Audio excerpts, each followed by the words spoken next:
மறைவுடன் இயேசுவின் உடலாகும் இறைவனின் வார்த்தையே மனுவாகும். மறைவுடன் இயேசுவின் உடலாகும் இறை மக்கள் இறைவனின் தரிசனம். இறை மக்கள் இறைவனின் தரிசனம். தரிசனம் தரிசனம் தரிசனம். ஆலயம் இறையாலயம் அருமையான ஓரியம்.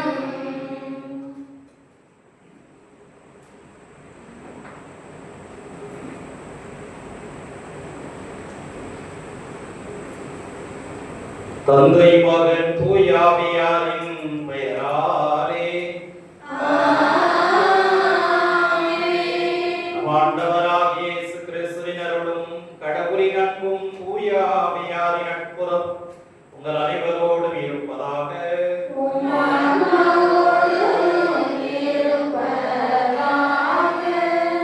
அன்பிற்கினியவர்களே, அனைவருக்கும் இனிய வாழ்த்துக்கள்.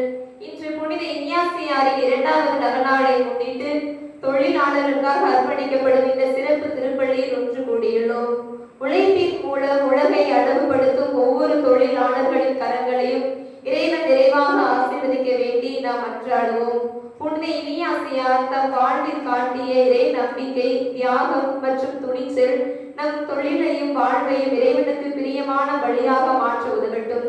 கடினமாக உழைக்கும் அனைவருக்கும் நல்ல உடல் நலம், பாதுகாப்பு, நியாயமான ஊதியம், குடும்ப அமைதி மற்றும் இறையருள் கிடைக்க வேண்டி இந்த திருப்பள்ளியில் நம் உள்ளங்களை தயார் செய்து பக்தியுடனும் மகிழ்ச்சியுடனும் பங்கேற்போம். அன்பார்ந்தவர்களே, இந்த திருப்பலியானது மரியதாஸ், மரிய வீரம்மாள், அலெக்சாண்டர், கிறிஸ்டினா இவர்கள் குடும்பத்திற்கு புனித இஞ்ஞாசியார் வழியாக ஆண்டவர் செய்த நன்மைகளுக்கு நன்றியாகும். பிள்ளைகள் மார்டின், லீமா ரோஸ் படிப்பிலும் ஞானத்திலும் ஒழுக்கத்திலும் சிறந்துள்ளனர்.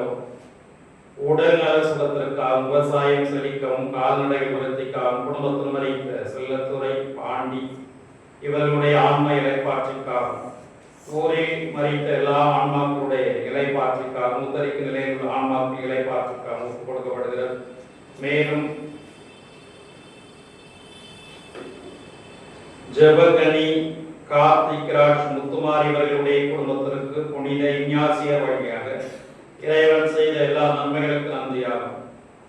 பிறந்த குழந்தை நல்ல சுகத்துடன் இருக்கும், ஜெபகனிக்கு நல்ல உடல் சுகம் தந்து வேலை செய்ய பலன் தரவும், இறை பக்தியில் நிலைத்து நிற்கவும், கார்த்திக் ராஜ் செய்யும் தொழில் சிறக்கவும், லிங்கம்மாவுக்கு நல்ல உடல் சுகம் கிடைக்கும், குடும்பத்தில் மறைத்த முருகன், காத்தம்மாள், அனந்தம்மாள், ஆனந்தராஜ் மற்றும் அனைத்து ஆன்மாக்களுடைய யாரும் நினையாத ஆன்மாக்களுடைய இலைப்பாற்றிக்காக ஒப்புக் கொடுக்கப்படுகிறது. இந்த கருத்துக்களுக்காக, நம்முடைய தனிப்பட்ட கருத்துக்களுக்காக இந்த வழியிலே நாம் நம்பிக்கையோடு மன்றாடும். தூய மறை நிகழ்வுகளை கொண்டாட தகுதி வரும் பொருட்டு நம்முடைய குற்றங்களை ஏற்று மனமாகும். எல்லாம் வல்ல கடவுளிடமும் சகோதர சகோதரிகளே உங்களிடம்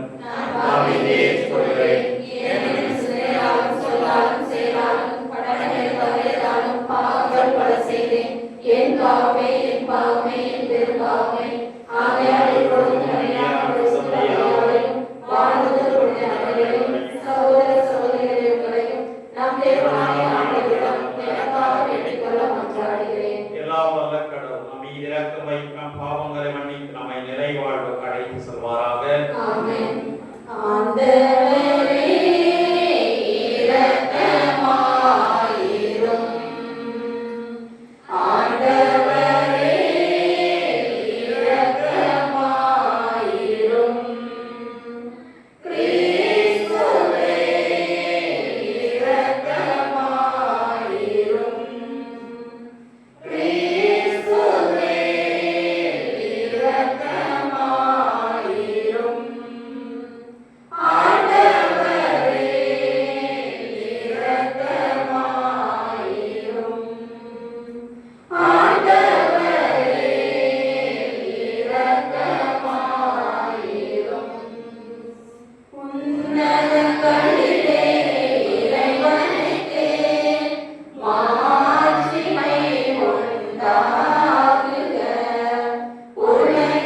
மன்றாடுவோமாக.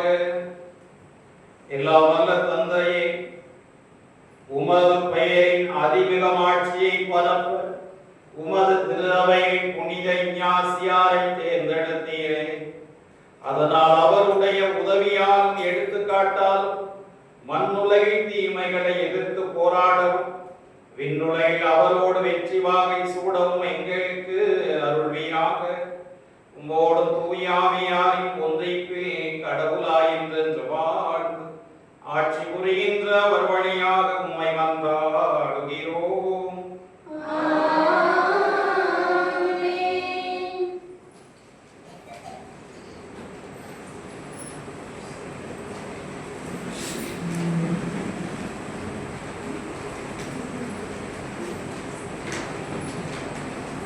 முதல் வாசகம். பொங்கி வழிந்தோடும் நீரூற்றாகிய என்னை புறக்கணித்தார்கள். இறைவாக்கினர் எரேமியா நூலிலிருந்து வாசகம்.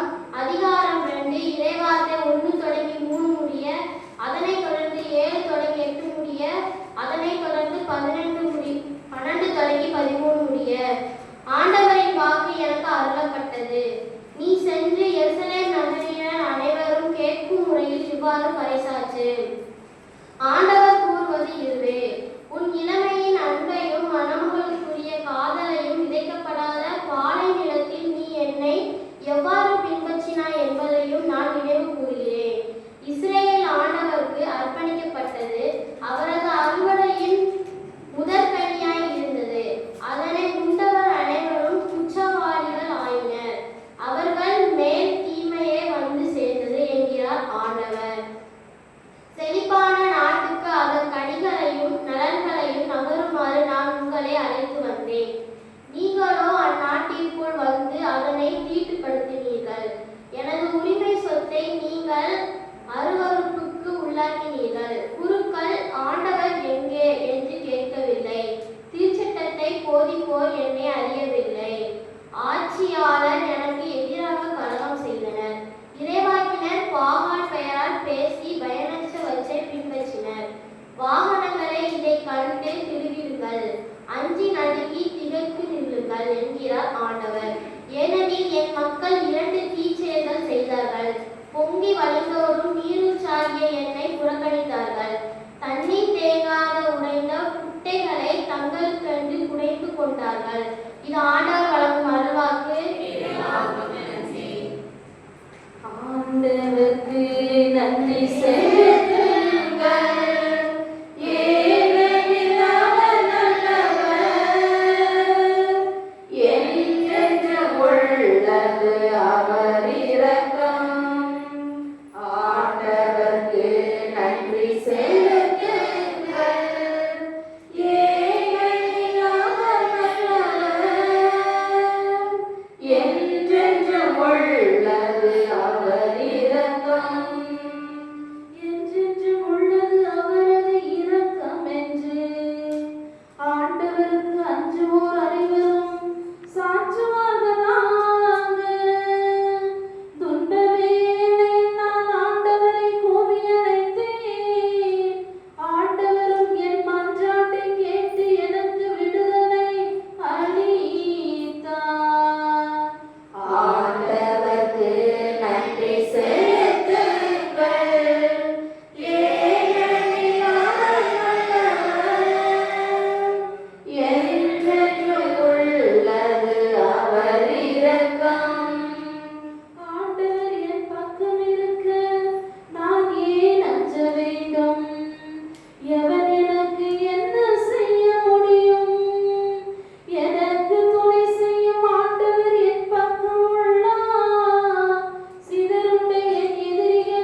வாசகம் அதிகாரம் 2 இறைவசனம் 19-20 முடிய. சகோதர சகோதரிகளே, திருச்சட்டத்தை பொறுத்தமட்டில் நான் இருந்தவன் ஆனேன். அதற்கு அச்சட்டமே காரணம். நான் கடவுளுக்காக வாழ்கிறேன், கிறிஸ்துவோடு சிலுவையில் அறையப்படுகிறேன். எனவே இனி வாழ்பவர் நான் அல்ல, கிறிஸ்துவே என்னுள் வாழ்கிறார். இறைமகன் மீது கொண்டுள்ள நம்பிக்கையின் அடிப்படையில் நான் இவ்வுலகில் வாழ்கிறேன். இவரை என் மீது அன்பு கூர்ந்தார், எனக்காக தம்மையே ஒப்புவித்தார். இது ஆண்டவரின் மறுவாக்கு.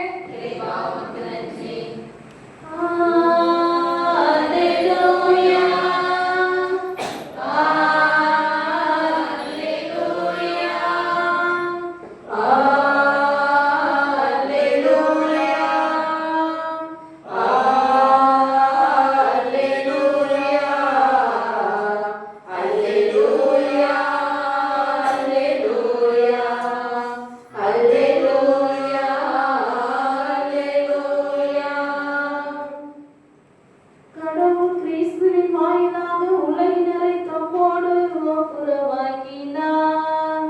அவரை அந்த ஒப்புரவு செய்தியை எங்களிடம் ஒப்படைத்தார். அல்லேலூயா, அல்லேலூயா, அல்லேலூயா, அல்லேலூயா, அல்லேலூயா.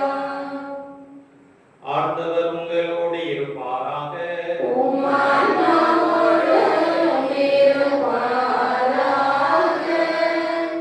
மத்தேயு எழுதிய தூய நற்செய்தியிலிருந்து வாசகம்.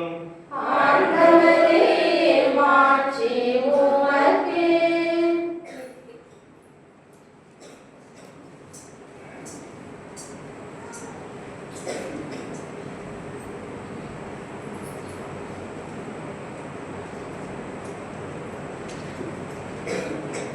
மத்தேயு எழுதிய அதிகாரம் 13 அருள்வாக்குகள் 10-17 வரை. அக்காலத்தில் சீடர்கள் இயேசுவின் அருகே வந்து, ஏன் அவர்களோடு ஊமைகள் வாயிலாக பேசுகின்றேன் என்று கேட்டார்கள். அதற்கு இயேசு அவர்களிடம் மறுமொழியாக கூறியது, விண்ணரசின் மறைபொருளை அறிய உங்களுக்கு கொடுத்து வைத்திருக்கிறது, அவர்களுக்கோ கொடுத்து வைக்கவில்லை. உள்ளவருக்கு கொடுக்கப்படும், அவர் நிறைவாக பெறுவார். மாறாக இல்லாதவரிடமிருந்து உள்ளதும் எடுக்கப்படும். அவர்கள் கண்டும் காண்பதில்லை, கேட்டும் கேட்பதில்லை, புரிந்து கொள்வதும் இல்லை. இதனால் தான் நான் அவர்களோடு ஊமைகள் வாயிலாக பேசுகிறேன். இவ்வாறு எசாயாவின் பின்வரும் இறைவாக்கு அவர்களிடம் நிறைவேறுகிறது. நீங்கள் உங்கள் காதால் தொடர்ந்து கேட்டும் கருத்தில் கொள்வதில்லை, உங்கள் கண்களால் பார்த்து கொண்டே இருந்தும் உணர்வதில்லை. இம்மக்களின் நெஞ்சம் கொழுத்து போய்விட்டது, காதும் அந்தமாகிவிட்டது. இவர்கள் தம் கண்களை மூடிக்கொண்டார்கள். எனவே கண்ணால் காணாமலும் காதால் கேளாமலும் உள்ளத்தால் உணராமலும் மனம் மாறாமலும் இருக்கிறார்கள். நானும் அவர்களை நடமாக்காமல் இருக்கிறேன். உங்கள் கண்களோ பேர் பெற்றவை, ஏனெனில் அவை காண்கின்றன. உங்கள் காதுகளும் பேர் பெற்றவை, ஏனெனில் அவை கேட்கின்றன.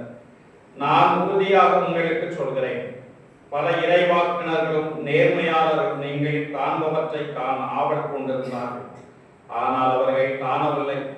நீங்கள் கேட்பவற்றை கேட்க விரும்பினார்கள், ஆனால் அவர்கள் கேட்கவில்லை. ஆண்டவரின் அருள்வாக்கு.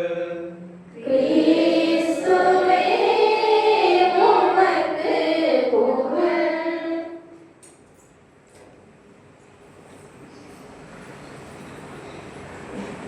ஆண்டவரே, அன்பார்ந்தவர்களே, புனித இஞ்ஞாசியாருடைய அன்பு பிள்ளைகளே, உங்கள் அனைவருக்கும் அன்பு கலந்த வணக்கம், வாழ்த்துக்கள். பல நாள்களுக்கு பிறகு மீண்டுமாக உங்களை சந்திப்பதை நினைத்து மகிழ்கிறேன். எல்லாரும் மகிழ்ச்சியாகவும் எல்லாரும் நலமாக இருப்பதை பார்க்கிற பொழுது உண்மையிலே நான் மிகுந்த மகிழ்ச்சி அடைகிறேன். கடவுளுக்கு நான் மிகுந்த நன்றி கூறிக்கொள்கிறேன். அன்பார்ந்தவர்களே, நம்முடைய பாதுகாவலர் புனித இஞ்ஞாசியாருடைய திருநாளை நாம் நவநாளுக்கு கொண்டாடி கொண்டிருக்கிறோம். இந்த நாளிலே நாம் தொழிலாளர்களுக்காக சிறப்பாக ஜெபிக்க இருக்கிறோம், அவர்களுக்காக வேண்ட இருக்கிறோம். அதே போலவே நம்முடைய பாதுகாவலருடைய வாழ்வின் வழியாக இறைவார்த்தையினுடைய வழியிலே ஒரு சில கருத்துக்களை உங்களோடு நான் பகிர்ந்து கொள்கிறேன்.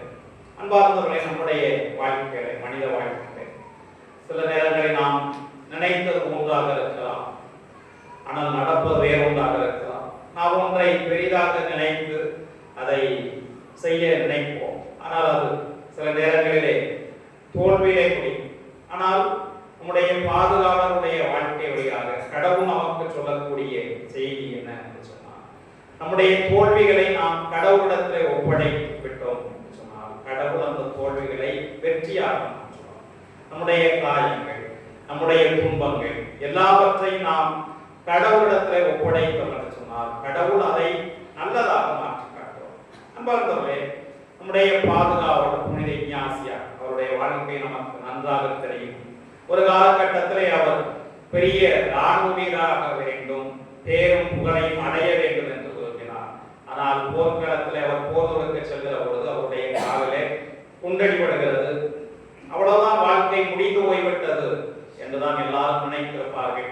அவரும் கூட அப்படித்தான் நினைத்திருப்பார்கள். காலிலே குண்டடிபட்டது, இனிமேல் எல்லாம் முடிந்து போய்விட்டது என்று அவர் நினைக்கிற பொழுதுதான் அவர் சிகிச்சை பெறக்கூடிய அந்த காலகட்டத்திலே அவர் கேட்கிறார், ஏதாவது வாசிக்க கொடுங்க, ஏதாவது கதை புத்தகம் இருந்தால் கொடுங்க, ஏதாவது பொழுதுபோக்குவதற்காக ஏதாவது புத்தகம் இருந்தால் கொடுங்க அப்படின்னு கேட்கிறார். ஆனா அங்கே இருந்தது என்னது? திருவிவிலியமும் புனிதருடைய வரலாறும் தான். அதை படிக்கிறார்.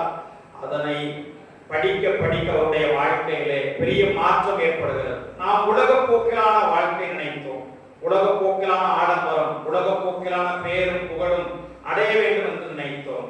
ஆனால் அந்த உலகத்திலே கிடைக்கக்கூடிய பேரும் புகழும் ஒன்றுமே இல்லை என்பதைத்தான் இந்த திருவிவிலியம், இந்த புனிதருடைய வாழ்க்கை வரலாறு உணர்த்துகிறது என்று அவர் உணர்கிறார். அதன் பிறகு கடவுளுக்காக தன்னை அர்ப்பணிப்பதை பற்றி படிக்கிறோம். அன்பார்ந்தவர்களே, நம்முடைய வாழ்க்கையில் நிறைய கஷ்டங்கள் இருக்கலாம், குடும்பத்திலே நிறைய பிரச்சனைகள் இருக்கலாம், நிறைய துன்பங்கள் இருக்கலாம், நிறைய கஷ்டங்கள் இருக்கலாம். இதை நாம் முதல்ல என்ன செய்ய வேண்டும் என்றால் அதை கடவுளிடத்தில் என்ன செய்யணும்? ஒப்படைக்க. கடவுளிடத்தில் ஒப்படைத்து ஜெபித்தோம், கடவுளிடத்தில் ஒப்படைத்து மன்றாடினோம் என்று சொன்னால் கடவுள் அதையெல்லாம் முற்றிலுமாக மாற்றி காட்டுவார். புனித இஞ்ஞாசியார் அடிக்கடி சொல்லக்கூடிய இந்த வார்த்தை நான் சொல்ல நீங்க என்ன செய்ய? நீங்கள் சொல்லுங்க. அன்பார்ந்தவர்களே, நான் சொல்றேன், அதை நீங்க திரும்ப சொல்லுங்க. என்னுடைய சிந்தனை சொல்லுங்க, என்னுடைய சுதந்திரம் எல்லாவற்றையும் எடுத்துக்கொள்ளும், உமது அன்பையும் உமது அருளையும் எனக்கு தார். அர்த்தம் புரிஞ்சா? அந்த அர்த்தம் புரிஞ்சா மீண்டுமாக என்னுடைய சிந்தனை, என்னுடைய சுதந்திரம் எல்லாவற்றையும் எடுத்துக்கொள்ளும், உமது அன்பையும் அருளையும் மட்டுமே தாரும். அப்படின்னா இந்த அர்த்தம் என்ன சொன்னா, என்னுடைய சிந்தனை எல்லாவற்றையும் என்னிடம் இருக்கக்கூடிய எல்லாவற்றையும் என்ன செய்யும்? எடுத்துக்கொள்ளும். காரணம், என்னிடம் இருக்கக்கூடிய எல்லாம் யாருடையது? நம்மிடம் இருக்கக்கூடிய எல்லாம் யாருடையது? அது கடவுளுடையது. அப்ப என்னிடம் இருக்கக்கூடிய சுதந்திரமாக இருக்கலாம், என்னிடம் இருக்கக்கூடிய சிந்தனைகளாக இருக்கலாம், எல்லாம் கடவுள் கொடுத்தது. ஆகவே கடவுள் நீர் எனக்கு கொடுத்ததெல்லாம் என்ன செய்யணும்? எடுத்துக்கணும். உம்மிடத்துல என்ன இருக்குது? உம்முடைய அன்பு இருக்கிறது, உம்முடைய அருள் இருக்கிறது, அதை மட்டுமே நீர் எனக்கு என்ன செய்யும்?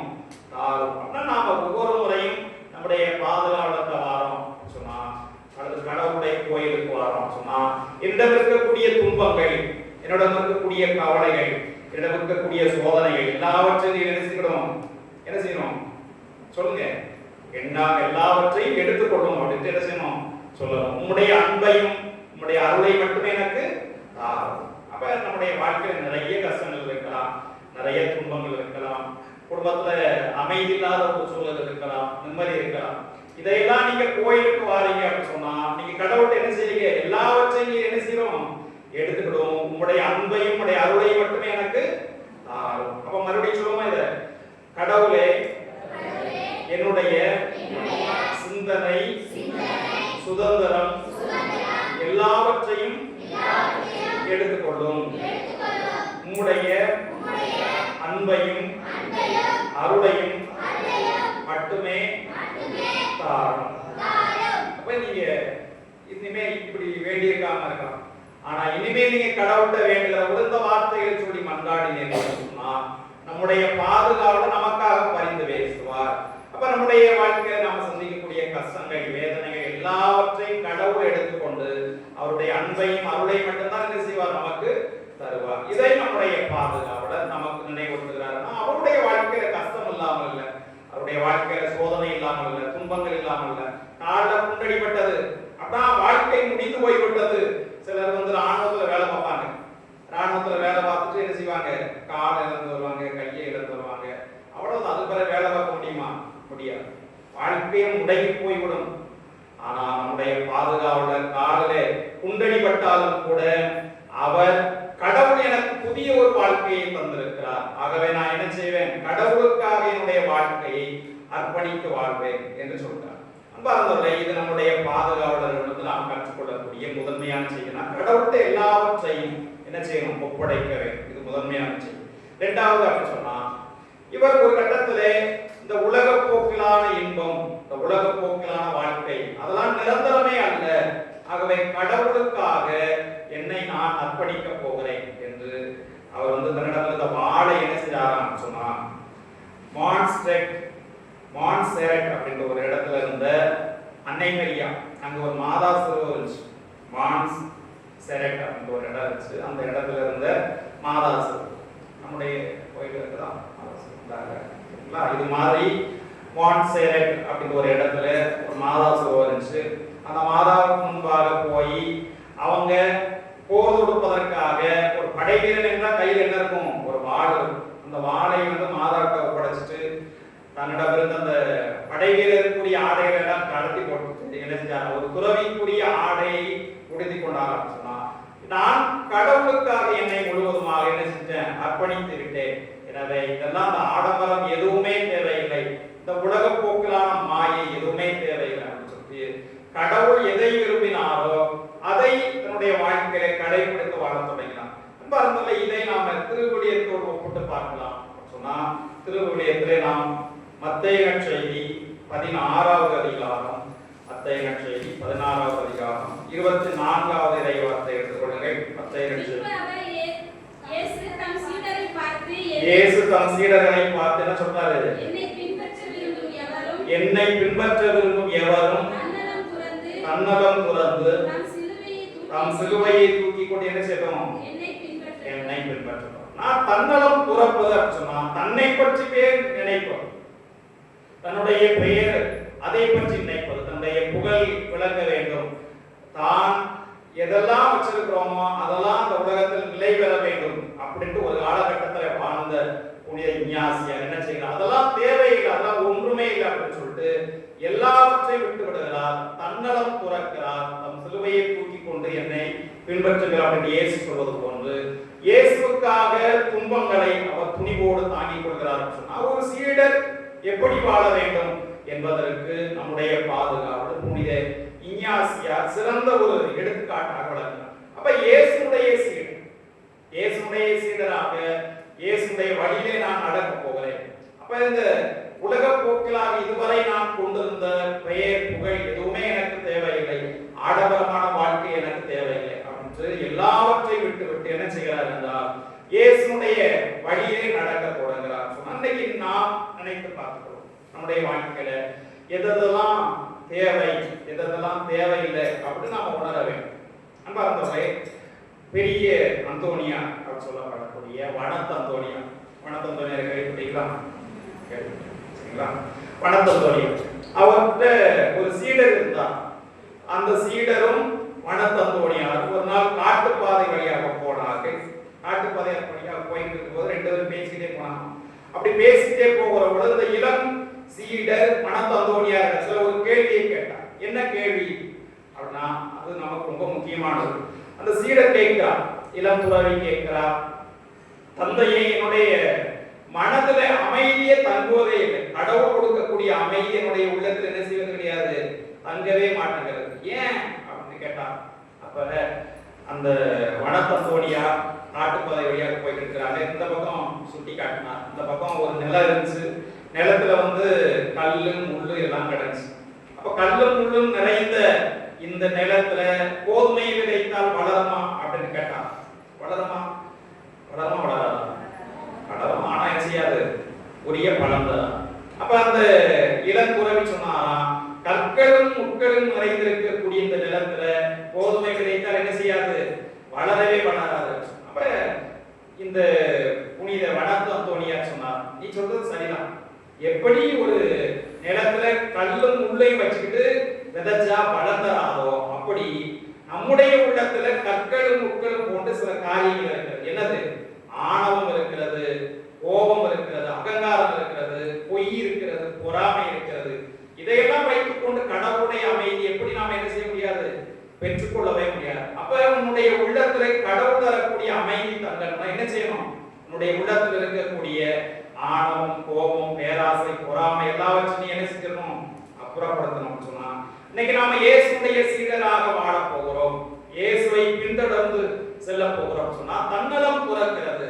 தன்னலத்தை துறப்பது சொன்னா நம்மிடம் இருக்கக்கூடிய தேவையற்ற காரியங்கள், நம்மை முன்னிலைப்படுத்தக்கூடிய செயல்பாடுகள், பிறரை மட்டத்தட்டி பேசுறது, நம்மை பற்றி உயர்வாக பேசுறது, பிறரை ஒரு பொருட்டாக நினைப்பது கிடையாது, நம்மை பற்றி உயர்வாக நினைத்துக் கொள்வதாக சொன்னா இந்த தன்னலம் துறப்பதாக சொன்னா நம்மை பற்றி நாம் உயர்வாக நினைத்துக் கொண்டிருக்காமல், நம்மை பற்றி மட்டுமே நினைத்துக் கொண்டிருக்காமல் மற்றவர்களை பற்றி நினைக்க வேண்டும், மக்களுடைய நலனில் அக்கறை கொள்ள வேண்டும். அதுதான் சீடத்துவ வாழ்க்கையினுடைய எடுத்துக்காட்டாக இருக்கிறது. பவுலடியார் இதை பற்றி ஒரு இடத்துல சொல்கிறார். நீங்கள் பிலிப்பியருக்கு எழுதப்பட்ட திருமுகத்தை எடுத்துக் கொள்ளுங்கள். பிலிப்பியருக்கு எழுதப்பட்ட திருமுகம் 2வது அதிகாரம். பிலிப்பியருக்கு எழுதப்பட்ட திருமுகத்திலே 2வது அதிகாரம் 4, 5 ஆகிய 2 இறைவார்த்தைகள் படிங்க. நீங்கள் யாவரும் உங்களை சார்ந்தவர்கள் அல்ல, பிறரை சார்ந்தவர்கள் என்ன செய்ய? அக்கறை கொள்ள வேண்டும். கிறிஸ்து இயேசு கொண்டிருந்த மனநிலையே உங்களில் இருக்கட்டும் சொன்னா நாம பெரும்பாலான நேரங்களில் நம்மை பற்றி தான் நினைக்கிறோம், நம்மை பற்றி மட்டும்தான் நினைத்துக் கொண்டிருக்கிறோம். பிறரை பற்றி என்ன செய்வது கிடையாது, கவலைப்படுவதே கிடையாது.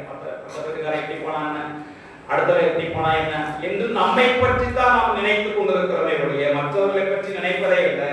அப்ப சீடத்துவ வாழ்க்கை என்பது இதுக்கு முற்றிலும் எதிரானது. நாம் நம்மை பற்றி அல்ல, பிறரை பற்றி நினைத்து பார்க்க வேண்டும், பிறருடைய நலனில் அக்கறை கொள்ளக்கூடியவர்களாக வாழ வேண்டும் சொன்னார்.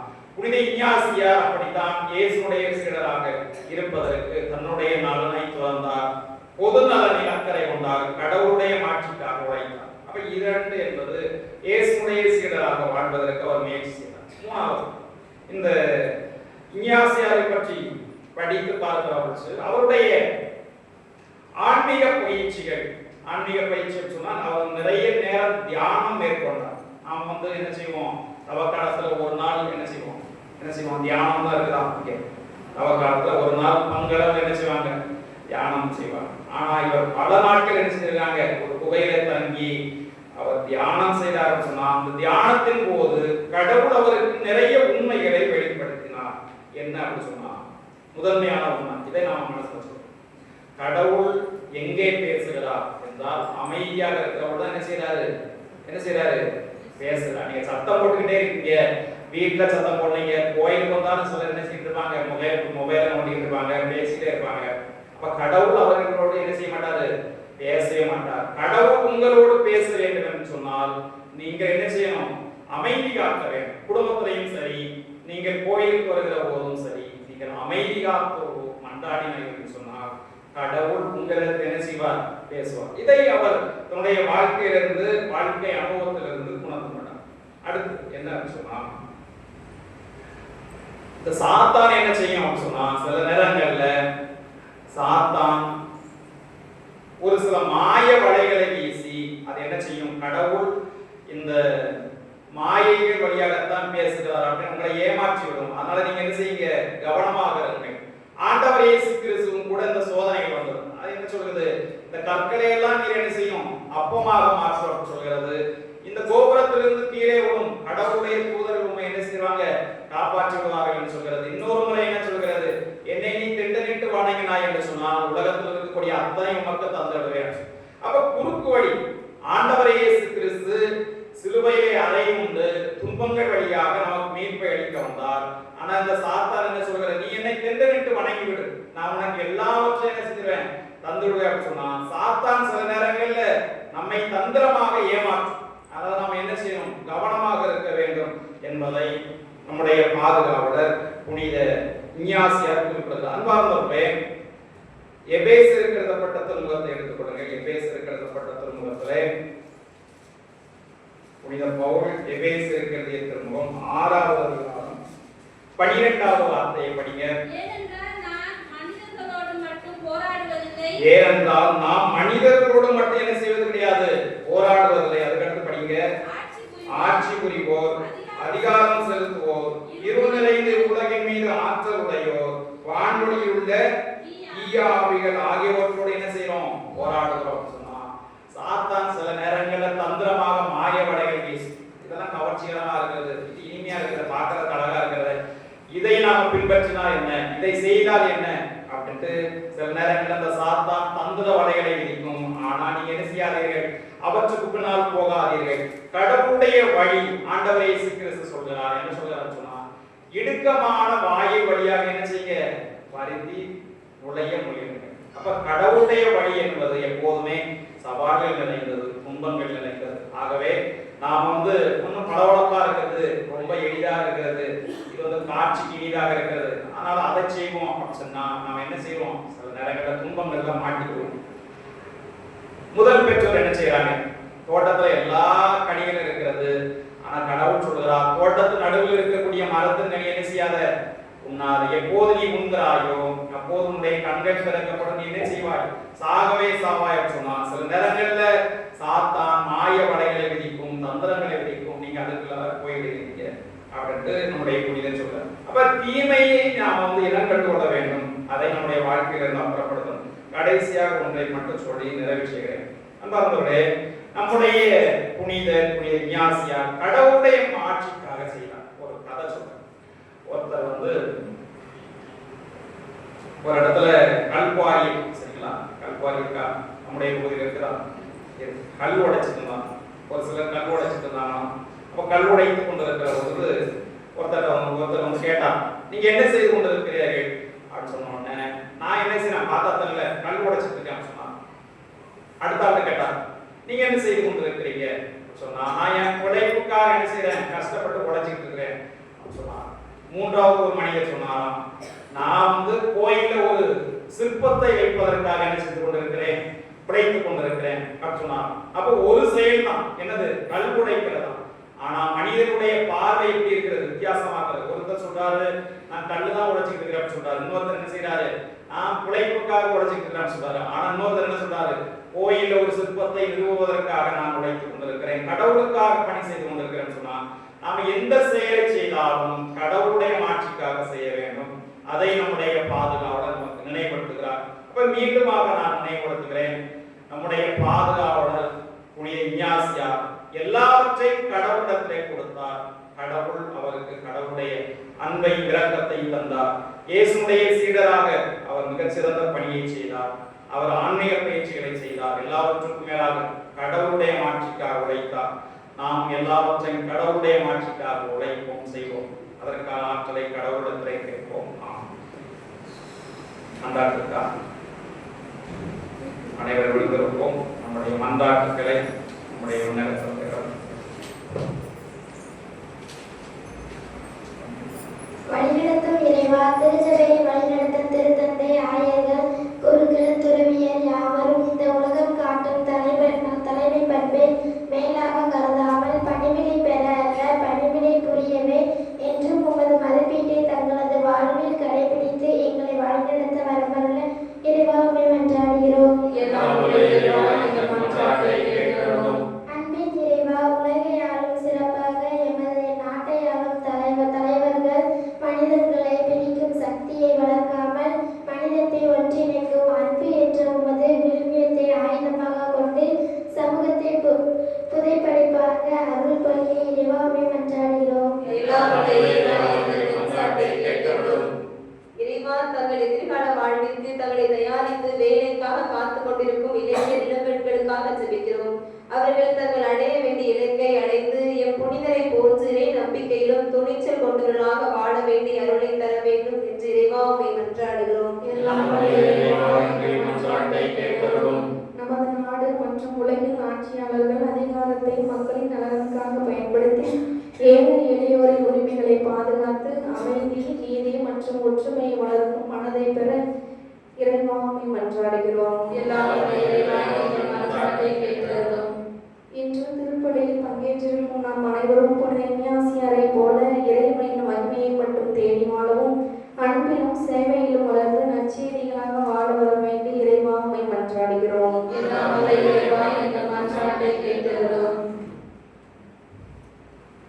நாம் ஒவ்வொருவரும் நம்முடைய தனிப்பட்ட கருத்துக்களுக்காக கடவுளிடம் அமைதியாக மன்றாடுவோம்.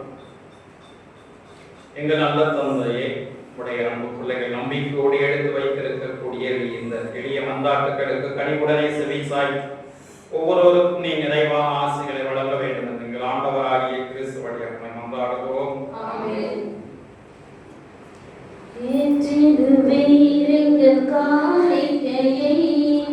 எளியவர் படைக்கும் படை பொருளை ஏற்றிடுவீர் எங்கள் காணிக்கையை.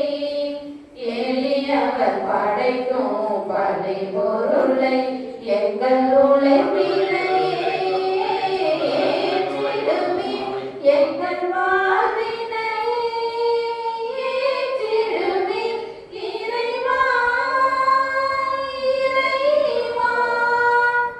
எம்மை முழுதாய் ஏற்றிடுவீர் எங்கள் காணிக்கையை. எளியவர் படைக்கும் பரிபொருளை உழைப்பின் பலனை தருகின்றோம். எங்கள் உள்ளத்தின் நிறைவினை தருகின்றோம். வியர்வையின் விளைவினை தருகின்றோம். எங்கள் விலை நிலம் கொடுத்ததை தருகின்றோம். படைப்பின் முதல்வனை உமக்காக, படைப்பின் முதல்வனை உமக்காக எங்கள் படைப்புகள் கொடுத்ததை படைக்கின்றோம். இறைவா இறைவா. எம்மை முழுதாய் ஏற்றிடுவீர் எங்கள் காணிக்கையை. எளியவர் படைக்கும் பரிபொருளை இறைமைகள் அனைத்தையும் தருகின்றோம். எங்கள் உடைமைகள் கொடுத்ததை தருகின்றோம். உடல் பொருள் ஆவியை தருகின்றோம். என்னில் உள்ளவை அனைத்தையும் தருகின்றோம். அன்பார்ந்தவர்களே, என்னுடைய உங்களுடைய வழியெல்லாம் அல்ல தந்தையாகிய கடவுளுக்கு ஏற்றதாகும்படி மன்றாடுங்கள். ஆண்டவர் தமது பேரின் புகழ்ச்சிக்காகவும் ஆட்சிக்காகவும் நமது நன்மைக்காகவும் புனிதத்திறவை அனைத்து நலன்களுக்காகவும் அது கையிலிருந்து பலியை ஏற்றுக்கொள்வாராக. ஆற்றல் மிக்க ஆண்டவரே, புனித இஞ்ஞாசியாரின் நினைவு நாளில் நாங்கள் அளிக்கும் காணிக்கைகள் உமக்கு உகந்தனவாய் இருப்பனவாக. புனிதத்திற்கு எல்லாம் ஊற்றாக நீர் ஏற்படுத்தும் தூய்மை மிகு இந்த மறைபொருள்கள் எங்களை உண்மையினால் புனிதப்படுத்துவனவாக. எங்கள் ஆண்டவராகிய கிறிஸ்து வழியாக உம்மை மன்றாடுகிறோம். ஆண்டவர் உங்களோடு இருப்பாராக.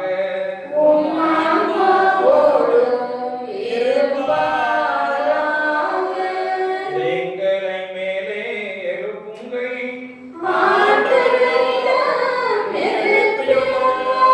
நம் கடவுளாகிய ஆண்டவருக்கு நன்றி கூறுவோம்.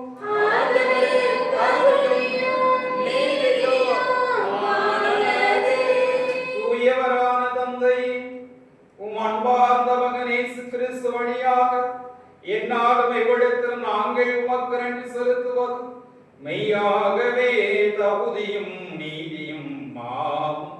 எங்கள் கடமை மீட்கக்கூடிய செயலுமாகும். ஏனெனில் புனித இஞ்ஞாசியாருடைய விழாவில் உமது திரு அவை மகிழ்ந்திருக்க செய்கின்றீர். அவருடைய இறைப்பற்று மிக்க வாழ்க்கை நெறியின் எடுத்துக்காட்டால் அதற்கு வலுவூட்டுகின்றீர். அவருடைய படிப்பினையால் பயிற்றுவிக்கின்றீர். அவருடைய மன்றாட்டால் பாதுகாத்து வருகின்றீர். ஆகவே வானதூதர் அணிகளோடும் புனிதரின் பெருந்திரளோடும் சேர்ந்து நாங்கள் உமக்கு புகழ்ச்சி பணி செய்து முடிவின்றி பாடுவதாவது: தூயவர் என்று தூயவர், வல்லவராம் இயேசு தூயவர், நாதமும் புகழ்பாற்றலார் நிறைகிறதே விண்ணும் மண்ணுலகம். உன்னதங்களில் ஓசன்னா ஓசன்னா, தாவீதின் மகன் ஓசன்னா ஓசன்னா, ஆண்டவரின் திருநாமத்தில் வருபவரை வாழ்த்தி பாடிடுவோம் பாடிடுவோம். ஓசானா ஓசன்னா ஓசானா ஓசன்னா ஓசானா,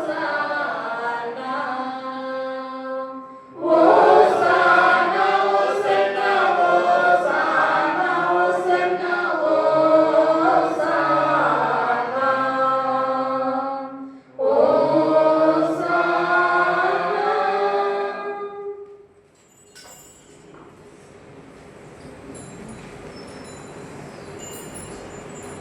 ஆண்டவரே, மெய்யாகவே தூயவர், தூய்மை அனைத்துக்கும் ஊற்று. ஆகவே நம்முடைய ஆவியை பொழிந்து காணிக்கைகளை தூய்மைப்படுத்த வேண்டுகிறோம். இவ்வாறு எங்கள் ஆண்டவர் இயேசு கிறிஸ்துவின் உடலும் இரத்தமும் எங்களுக்கு மாறுபடமாகும்.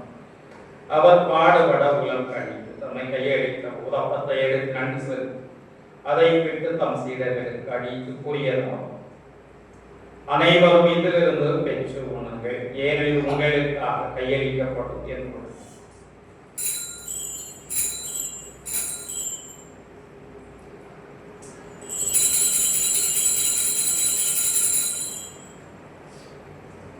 அவ்வண்ணமை இரவு விருந்தை அருந்திய கிண்ணத்தையும் எடுத்து மீண்டும் மக்கள் நன்றி கூறி தம் சீடர்களுக்கு அடிக்கப்பட கூறியதாகும்: அனைவரும் இதிலிருந்து பெற்று பருவுங்கள், ஏனெனில் புதிய நிலையான உடன்படிக்கைக்குரிய இரத்தத்தின் கிண்ணம். இது பாவ மன்னிப்புக்கு என்று உங்களுக்காகவும் பலருக்காகவும் சிந்தப்படும். இதை என் நினைவாக செய்யும்.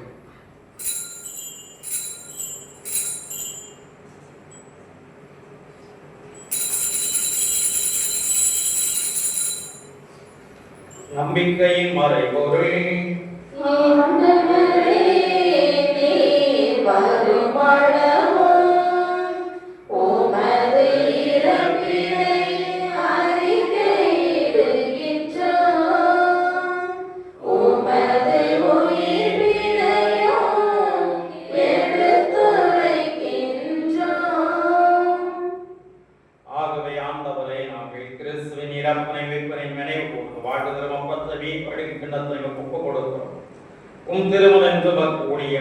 தகுந்தவர்கள் ஏற்றுக்கொண்டு எனவே மக்கள் நன்றி செலுத்துகிறோம்.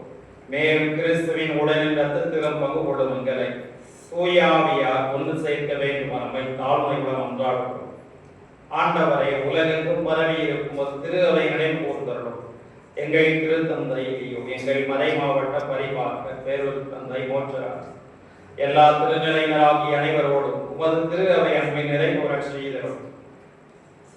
உயிர்த்தலும் எதிர்நோக்குடன் துயில் கொள்ளும் உங்கள் சகோதர சகோதரிகளை இறந்தோர் அனைவரையும் இரக்கத்துடன் நினைவு கூர்ந்து உமது திருமகனின் உழைச்சலும் எங்கள் அனைவர் மீது இரக்கமாயும். கடவுளின் கன்னித்தாயான புனித மரியா, அவருடைய கணவரான புனித யோசேப்பு, புனித திருத்துதர்கள், இவ்வுலகில் நமக்கு முதல்வராயிருந்தோர் ஆகிய புனிதர் அனைவருடன் நாங்கள் நிலைவாழ்வில் பங்கு கொள்ளும் தகுதி பெற்று திருமகன் இயேசு கிறிஸ்து வழியா உம்மை புகழ்ந்தேற்று மரம் முழுமை நன்றாகும்.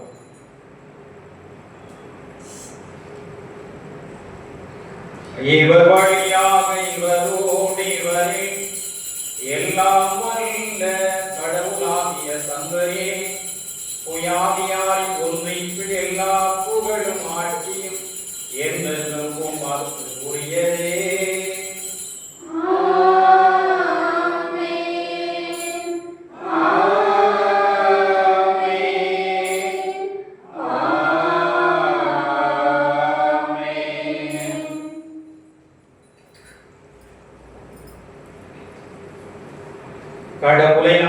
என அழைக்க இயேசு நமக்கு கற்பித்தார். எனவே பிள்ளைகளுக்குரிய வாஞ்சையுடன் துணிவுடன் பாடுவோம். விண்ணுலகில் இருக்கிற எங்கள் தந்தையே, உமது பெயர் தூயது எனப் போற்றப் பெறுக. உமது ஆட்சி வருக. உமது திருவுளம் விண்ணுலகில் நிறைவேறுவது போல மண்ணுலகிலும் நிறைவேறுக. எங்கள் அன்றாட உணவை இன்று எங்களுக்குத் தாரும்.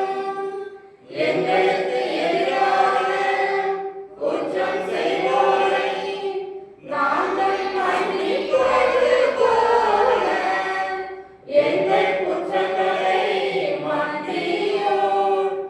எங்களை சோதனைக்கு உட்படுத்தாதேயும், தீமையிலிருந்து எங்களை விடுவித்தருளும். ஆண்டவரை தீமை அனைத்திலிருந்தும் எங்களை விடுவித்து இந்த வாழ்நாளில் அமைதியை கனிவுடன் அருளமை மன்றாடுவோம். உமது இரக்கத்தின் உதவியால் நாங்கள் பாவத்திலிருந்து எப்போதும் விடுதலை பெற்று யாதொரு கலக்கமும் இன்றி நலமாயிருப்போமா. நாங்கள் எதிர்நோக்கி இருக்கும் பேரின்பத்திற்காக மீட்பராக இயேசு கிறிஸ்து வருகைக்காக காத்திருக்கின்றோம். ஏனெனில் ஆட்சியும் வல்லமையும் மாட்சியும் என்றென்றும் உமதே. ஆண்டவரே இயேசு கிறிஸ்துவே, அமைதியை உங்களுக்கு விட்டு சொல்கிறேன், என் அமைதியை உங்களுக்கு அளிக்கின்றேன் என்று உம் திருத்தூதர்களுக்கு முடித்தேன். எங்கள் பாவங்களை பாராமல் உமது திரு அவை நம்பிக்கையை கண்ணோக்கி உமது திருவுளத்திற்கு ஏற்பதற்கு அமைதி ஒற்றுமை மழை திருவிழாக என்று வாழ்ந்து ஆட்சி செய்கின்றவர் நீரே. ஆமென். ஆண்டவருடைய அமைதி உங்களோடு என்றும் இருப்பதாக. உம் ஆன்மாவோடும் இருப்பதாக. ஆண்டவரை தருகிற அன்பையும் அமைதி ஒருவர் மற்றவரோடு பகிர்ந்து கொள்ளும். உலகின் பாவம் போக்கும் இறைவனின் செம்மறியே, எங்கள் மேல் இரக்கம் வையும். உலகின் பாவம் போக்கும் இறைவனின் செம்மறியே, எங்கள் மேல் இரக்கம் வையும்.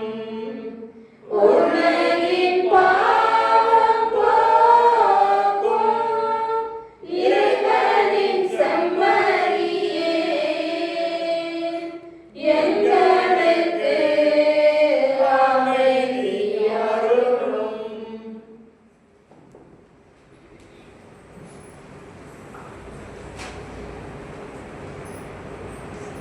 இதோ கடவுளின் செம்மறி, இதோ உலகின் பாவங்களை போக்குகிறவர்.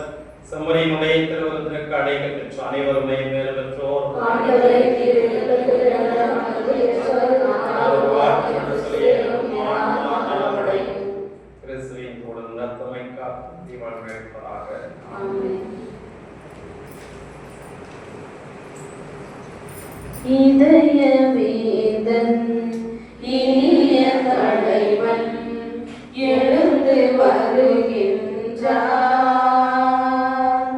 உதயம் காணா உள்ளத்தனிலே உறைய வருகின்றார்.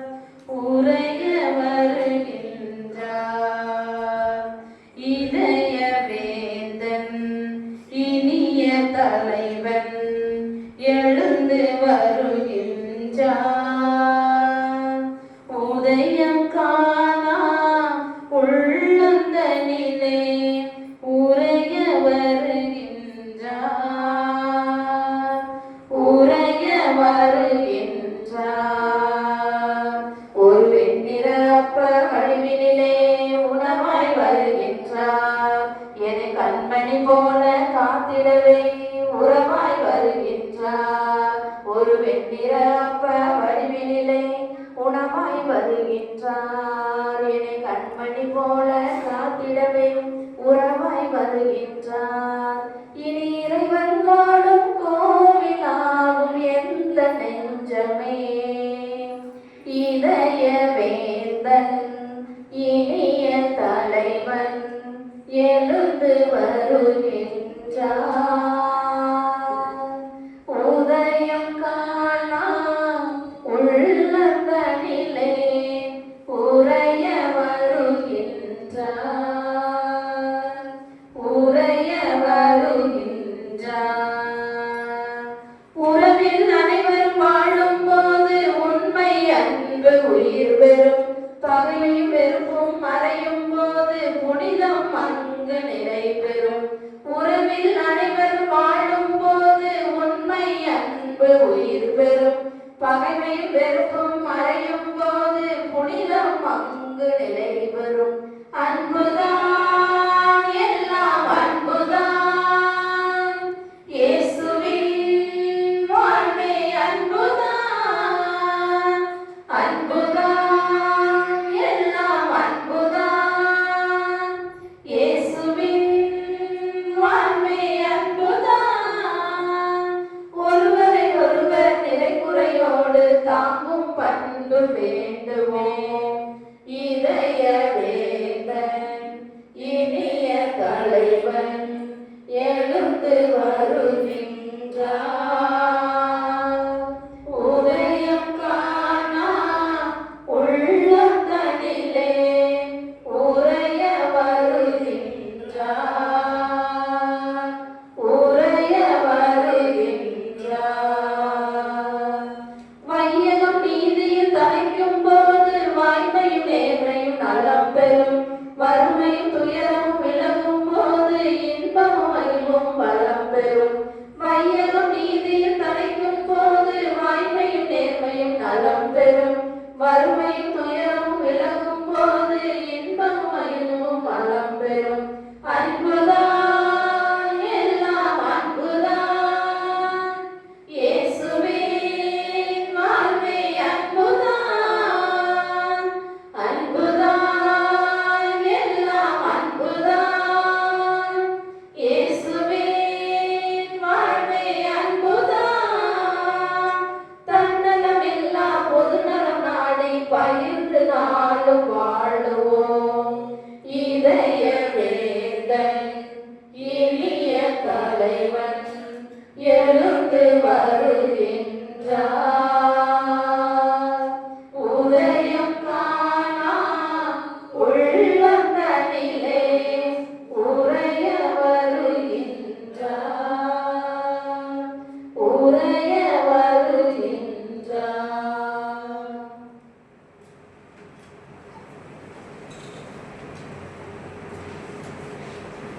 நன்றி உணர்வுடன் மன்றாடுவோமாக. பேரன்புமிக்க ஆண்டவரே, புனித இஞ்ஞாசியாரின் நினைவு கூர்ந்து இப்புகழ்ச்சி பணி வழியாக உமக்கு நன்றி கூறுகின்றோம். உமது மாட்சியை நாங்கள் முடிவில்லாமல் புகழ இவ்வழி எங்களை அழைத்து செல்வதாக எங்கள் ஆண்டவராகிய கிறிஸ்து வழியாக உம்மை மன்றாடுகிறோம். ஆண்டவர் உங்களோடு இருப்பாராக.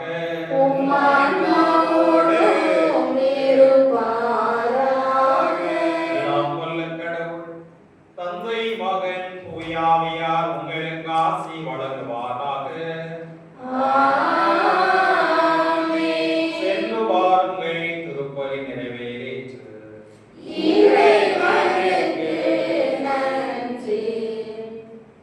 மாதாவே துணை நீரே உம்மை வாழ்த்தி போற்ற வரம் தாரும். இதோ பிள்ளைகள் வந்தோம் அம்மா ஏற்றன் பாளையமை பாரும். வானோ சம்பர சேதாயே எம் மன்றாட்டை தயவாய் கேளும். ஈனோர் என்றமை நீர் தள்ளாமல் எக்கால துணை தற்காரும். மாதாவே துணை நீரே உம்மை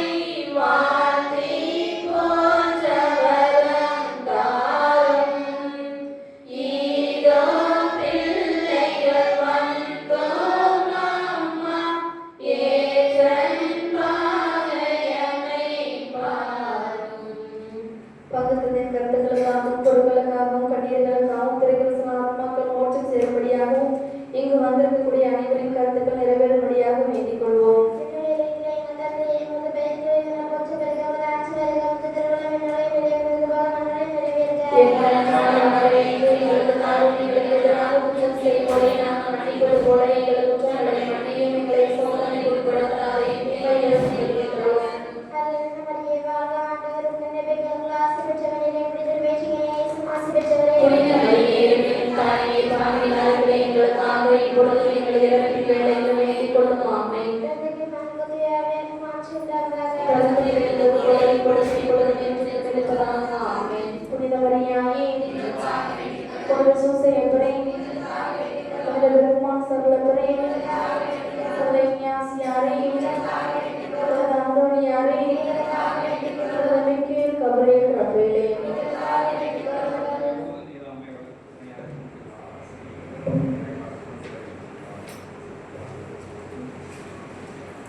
இன்று நமக்காக சிறப்பு மறைவுரையாற்றிய அருள் தந்தை அந்தோனியார், அவர் முன்னாள் பங்கு தந்தையும் கூட மிகவும் பெரிய எழுத்தாளர். அவர்களை பற்றி சொன்னால் சொல்லிக்கிட்டே இருக்கலாம். அவருடைய புக்கு நான் படிச்சிருக்கேன், எண்ணம் போல் வாழ்க்கை அப்படிங்கிற புக்கு நான் படிச்சிருக்கேன். மிகவும் சிறந்த எழுத்தாளர் அவர்கள். அவருடைய புக்கை நீங்களும் வாங்கி படிச்சு பாருங்க. இந்த ஊர் சார் பொறுப்பாளர்கள் அருள் தந்தை அந்தோனியார் செல்வர்களுக்கு முன்னாடி பொருத்தப்படுகிறது.